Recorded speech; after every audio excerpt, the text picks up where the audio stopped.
Sam Amick had people talking. Just Quick's going to be with us at the top of the hour, by the way.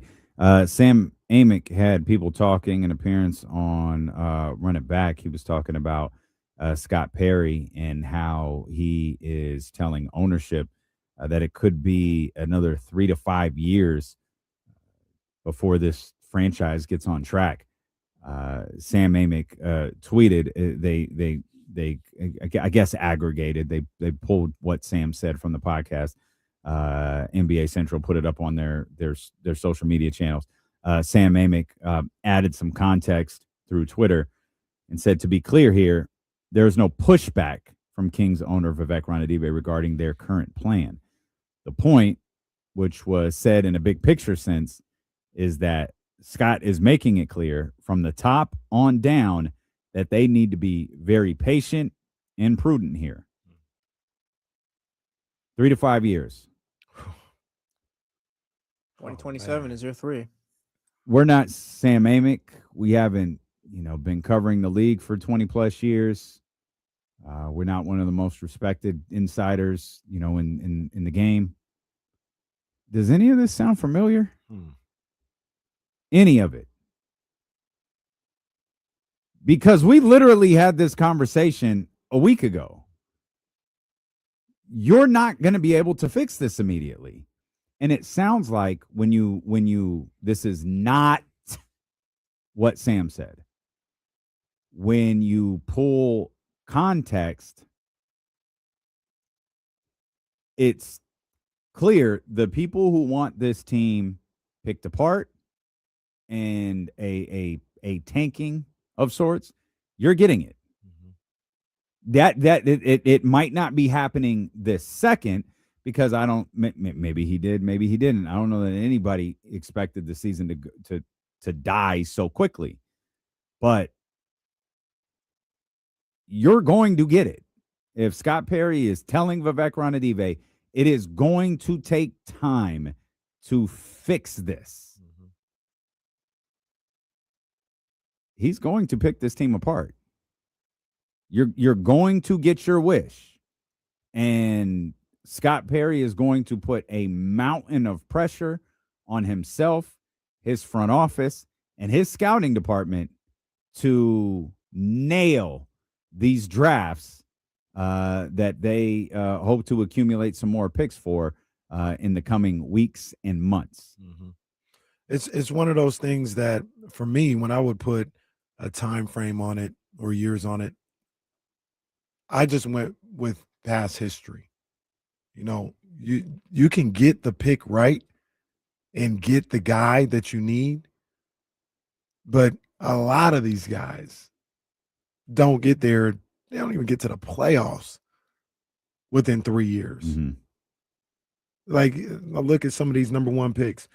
Anthony Edwards in 2020. I think they got to the playoffs maybe in 2 years. They also had Karl Anthony Towns already there as well. So that helped as well, right? Another number one pick. overall pick. Right. Cade Cunningham just got to the playoffs last year. He was 2021 pick, number one pick. Paolo Banchero, I think his was 3 years. He got to the playoffs in his third year, maybe his second.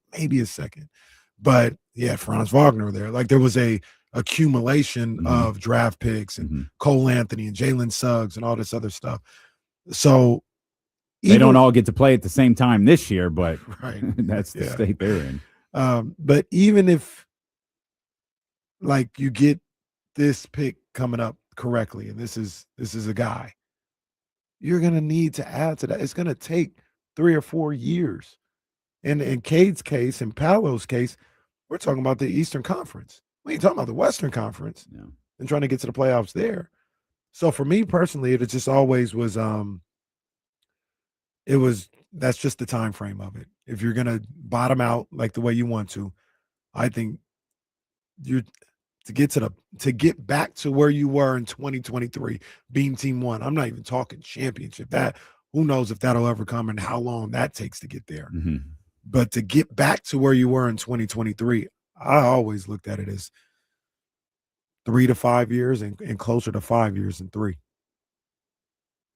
And if we went, and this was a frustrating point that I think people were missing last week.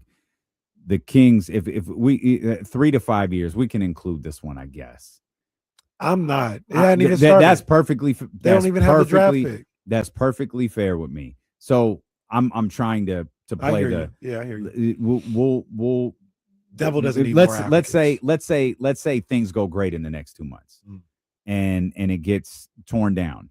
So you've missed the playoffs the last 2 years, and let's say again that's it. We'll include this year, but we won't go to 5. We'll go to 4. You've got 6 straight years of missing the playoffs. I think you get to 7. And aside from the Sacramento Kings, you're starting to get to the longest playoff droughts in it. Like you have the Kings. I think there's a Timberwolves one in there that they broke with Jimmy Butler. And then I think Phoenix went 9 years. I don't think anyone went 8. And I felt like there was a 7 in there, which is why I keep thinking you're starting to have 2 of the longest playoff droughts in NBA history. I think the Knicks had a 9. I thought the Knicks might have been the 7, but okay, so maybe so, yeah. So the Knicks did have a lengthy one, but that's if everything goes well. If we go on the high end of the 5 and don't include this year, you're at 8. You're talking about an organization having 2 of the longest playoff droughts in the history of the sport that are separated by 1 glorious year. Is that 25 of 26? 25 years of 25 times out of 26 years, you missed the playoffs? Jeez. And I get it. Scott Perry wasn't the general manager for the last 17, 20 seasons or 21. Nor was any rookie a player, nor was any free agent a player. None of that. That is the organization, though. That is the future that this organization is facing. We'll just go on the conservative end. 23 or 24 out of the last 25 years, this team will have missed the playoffs in this scenario. I'm not suggesting it's not the scenario Scott should go for. I'm just saying there were conversations in this chat that no, in 2 years we need to see playoff runs. You're literally asking something that no team in the history of the league has done. The Dallas Mavericks landed what people are calling a generational player. Anthony Davis is still on the basketball team. They're not good. They're not good. No. Cooper Flagg hasn't even begun to become what he is in this league yet. At least I don't think he has. It takes time even for those guys. Generational talent is a great term. Luka's a generational talent. Maybe Cooper Flagg is. We said Zion was. Not everybody is LeBron. And if memory serves me correctly, the Cavs didn't make the playoffs LeBron's first year. Good. I don't think they made the playoffs. I think it was 3 years. Yeah, I think it was his 3rd season. I believe it could have been his 2nd season, but I think it was his 3rd season. Wemby still hadn't made the playoffs yet. Wemby ain't made the playoffs yet. He gonna make the hell out of the playoffs this year. He will this year. He gonna make the hell out of the playoffs this year. But can Wemby pay 2 straight months? But he hadn't been able to do that yet. But that's the thing. It might not matter because you talk about having a plan. They had a plan. What's the other thing you need in this conversation? There is no reason that Dylan Harper should be a San Antonio Spur right now. But he is because the Spurs. You get lucky they got lucky for sure with the Wemby draft. But they got lucky again with Dylan Harper. Right. I don't know, man. Does this team have any other options though? No, absolutely not. That's what I'm saying. Do what you gotta do. I'm not trying to convince anybody that this isn't the way to go. It's perfectly fine. It's crystal clear from what Sam Amick has said. You're going to get exactly what you want. Saying it's going to take 3 to 5 years to fix this isn't someone who's going to go out and chase DeMar DeRozan and Zach LaVine and problem contract types. They're not going to go get Kyle Kuzma going, this is going to be the piece that, no, you are going to get what you have begged for. He is going to strip this down. All we're saying is it's going to get rough. And it could get Utah Jazz levels of rough. You, the fan, ownership, The organization, you've got to see this through. That's it. You've got to see this through and give him an opportunity to build this team. Yeah, that's it, man. And once again, I'm with you. Not saying that it's wrong or they shouldn't do it or anything like that. Just trying to brace people for what could be ahead. Like it could get cold out here.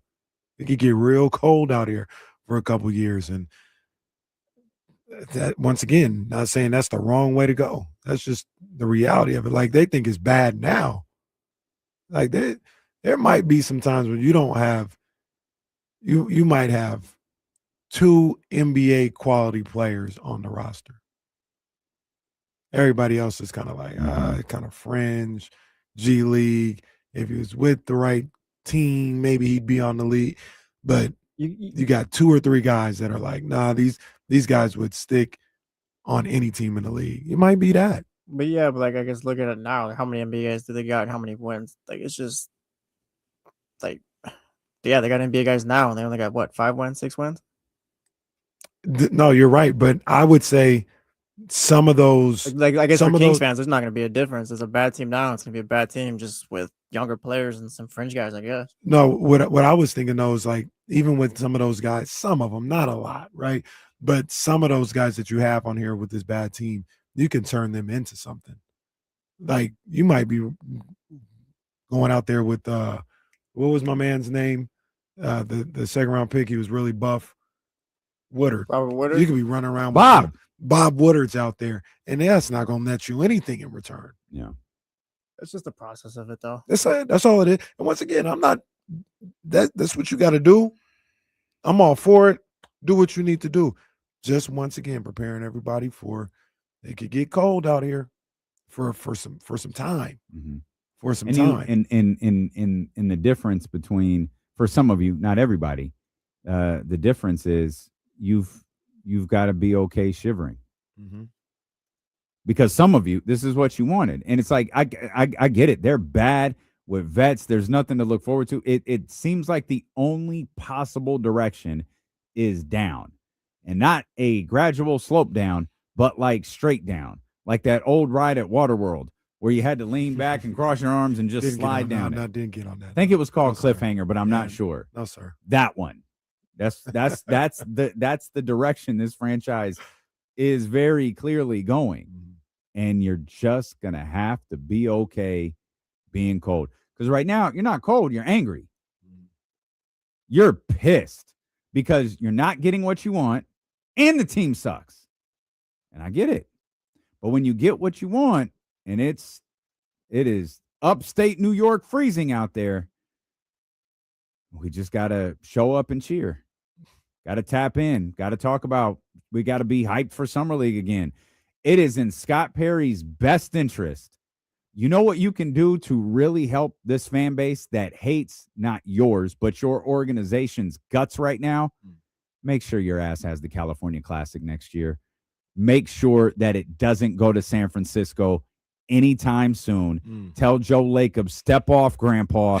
We've got business to attend to, and allow your fan base to have that fleeting moment during the summer where they can show up for a couple of bucks, watch basketball all day, and cheer on their basketball team. Who cares that your California Classic roster might just be your opening day roster? Just let your fan base have that. Find the little moments that make your fan base happy. Things like the California Classic will do that. That year that started with that famous dunk and the Beat LA chant at Tip, they stunk that year. And everybody knew they were going to. But that didn't stop 17,000 in the middle of July at like 2 o'clock in the afternoon from filling up the Golden One Center and acting like they were in a playoff game. Give your fan base that. For sure. For sure. Tyler in the chatty house says a month ago, you guys were yelling at some people in the chat for even suggesting this. No, we were yelling at people in the chat, and I'll yell at them again today if need be for thinking that guarantees anything. We're telling you what the process is. This process might not work. We might go another 15 years. Scott Perry might draft the wrong person every time. He'll get fired, and somebody else will have to clean up his mess. And does anyone think that this organization is above that happening? We've already seen it once. I hope not. I believe Scott Perry will do some good things.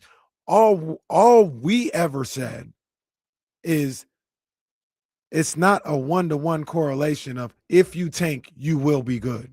That's all we said. Because people like yourself think that's the case. I hope in this particular case with the Kings, tank, get 2 great draft picks, and then you're on your way. Like, I hope that's the case. It might be the case, but I don't know that. I don't know that to be the case. Nobody does. Everything is a hope and a wish upon a star. I wish that Scott makes all the right trades, get all the assets, makes all the draft picks correct, and we can get this thing back on track. On track. We can get it going as soon as possible. If that happens in 2-3 years, I'm not going to sit up here and be like, oh, it didn't take 5 years. I was wrong. I'm mad. I'll be happy. Like, what are you talking about? Yeah, I hope it takes as soon as possible, but I'm preparing myself for it not to. Right. Yeah. That's all I'm saying. Want to be clear, we are not doing 8-hour shows to get us through the draft. But sounds like those draft portfolio segments are coming back. I've got the ring with a vengeance. They might start when we get back from Christmas. All right, Kenny, who do we have in our first installment here on January 3rd? Let's look at Michael Brown, man. I saw him the other day going up against Indiana. Good game, good point guard. We will call in Jill Adge as an expert second-round analyst. Well, hopefully we don't have to call her for a coaching search either. I hope not. You know what? If Scott Perry does do that to Doug, forgive me.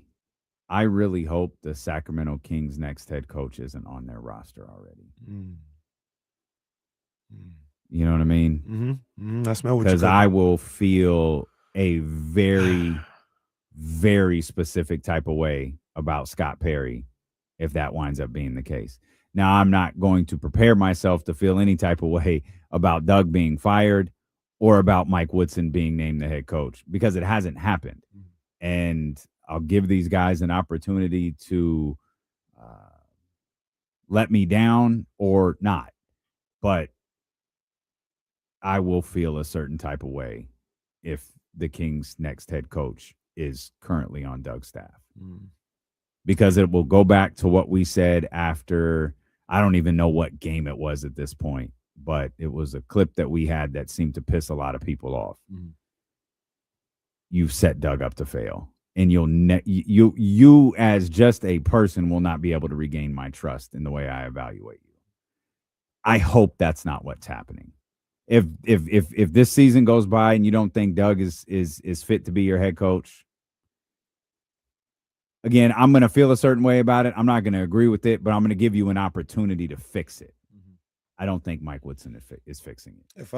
If I was Scott Perry, if I was the powers that be, I mean, what's the point of getting rid of Doug right now anyway? Well, I don't think Doug's job is in danger. I'm talking about I don't think so. I'm just even in the offseason. Okay. Like, what's the point? Like, you just telling everybody he's going to take 3 to 5 years.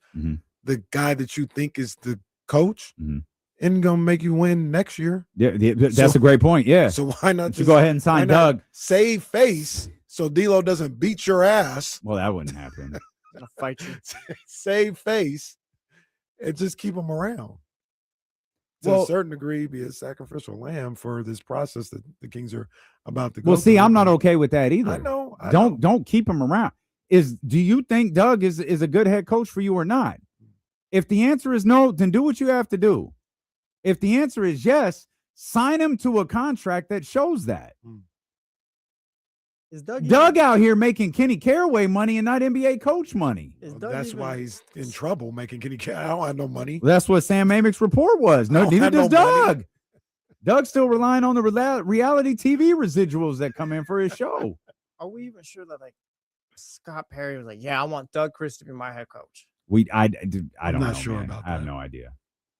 He sold us on people around the league calling him, and him talking to a handful of guys, and I'm not gonna lie, because if you move off of Doug after year one, yeah, let's be honest. Yeah. Like, no one thought like, oh yeah, they're gonna go to the playoffs. This like, no, that's not what this is. But if you move off of Doug after year one, then that tells me he wasn't your guy, and you were making the owner happy or somebody happy. But either way, like, yeah, like you didn't hire your coach in your first year. You can't hire a guy and then, oh no, I made a massive mistake. What did I do? And then fire. Like that doesn't make sense to me. And this isn't Pete Carroll type right here. yeah. Like, you hire a guy in your first year as GM because that's your guy, and he's like, this is the guy who's going to see it through with me. Yeah. And you had time. Well, Monty was fired like during a game, or if you believe most before. Well, that It was walk across the baseline. a very literal playing game in which the general manager was very obviously fired. I'll put it. I'm talking right now. I'm talking right now. Unless you do what you needed to do to get the job, knowing that you had time to do what you wanted to do later. You do what you had to do to get the job. If the job required you to keep Doug Christie as the coach, cool. Scott didn't get here and say, man, I think we can, be good right away. Then saw it and then go tell Sam Amick it's going to take about 3 to 5 years. Mm-hmm. Scott, before he took a call from Vivek, was probably that's so far. They so far away. We talking 5 years. He told us that in his press conference. He obviously didn't say 3 to 5 years, but he talked about building a sustainable winner. Mm-hmm. One look at the talent and the contracts, and I'm not talking about the dollar figure as much as the length, plus the age of the roster, showed you this group is not what Scott Perry was describing. Right. That was crystal clear. That dates back to one of the early conversations we had about you could feel fine, and I did, about this team this year. Mm-hmm. I said this team could make the play-in. They could make the playoffs. Like, I absolutely think this team can accomplish something this year. Not of grand, outcome, but, yeah, could they make the playoffs? Absolutely. But I don't think they could do it again. That was my argument. I think it was a lot of people's argument, was that they just don't have any sort of future. Mm-hmm. And turns out a lot of that was wrong, as not having a future already started. Right. And like I said, I'm just laying out a scenario. I'm not here to tell you what I think happened or anything like that. I'm just laying out a scenario. If Scott was having conversations with Vivek and Vivek is like, I want Doug to be around, that's how you'll get the job. All right, I'll keep him around. Because I'm not even going to go to work for another 3 years. And by the time, to Jesse's point, like in theory, when it's my time, then I can get my guy. I don't need my guy in right now. Yeah, but there's no way you could have approached this job thinking you have 3 years. This job. Unless one thing I would say, unless Vivek said, no, baby, I'm different. I'm not that man anymore. Oh, what I would say this. What you gonna do? Fire me? And fire another general manager? Yes. All right, yeah, fine. That's what he's gonna do. All right. I'll take my chances with that. If I'm Scott Perry, after this disaster, like maybe we're a little closer so we know how much of a disaster this was. You are not firing another GM in 3 years. You're not. I dare you to fire another GM. He's already done it. Like, that's like the third general manager. Do it again. Do it again. Maybe I'll be wrong, but you're not doing that again. I will say it's a dangerous game to play with your sports team. You know what I mean? It's a dangerous game to play with your sports team. I'm saying, like, I think that's a dangerous game to play, period. If I'm Scott Perry. All right. No, you can cheat this time. No, that's fine. You going to cheat on me again? Yeah, it's a pattern of behavior. Like Vivek has shown a pattern of behavior. And if he does, there's no skin off my back. I got paid. I got back into the game. But you didn't even get the opportunity to do the job. And are you getting another job in the league? Yeah, because you know why? You were doing podcasts, but fictitious Scott Perry before you were called. No, we're lit now. Let's go. if I would, yeah, and if I were to get back into the league, you think anybody gonna hold Sacramento against me? We've always said this job is free. Okay, fictitious Scott Perry. Why the hell did you hire Doug Christie? I'm talking NBA. You know how that is. It's the crazy owner. I didn't do that. We've said this for years. Okay, Sacramento is Sacramento is the crutch. It's the crutch. It is the absolute crutch. Hey, Monty. Just a quick note about this guy. He blows up the organization when he leaves. Go ahead. Bring in Will Hardy Jr. to talk with us. We'll come back. Did not go well. It never does. It never goes well when we do this. Steelo and Case.